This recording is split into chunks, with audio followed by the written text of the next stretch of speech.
donde comienza la patria, o si usted quiere termina, hay una herida que sangra llamada Islas Malvinas.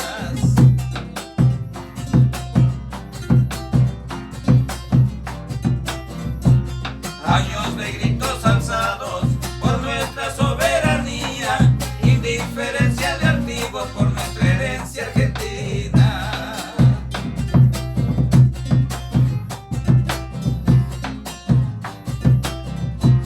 Clamor de todo el pueblo, rebeldías contenidas, y una patria que reclama por nuestra hermana Malvinas. Pues donde la patria nace, o si usted quiere termina, hay una herida que sangra llamada Islas Malvinas.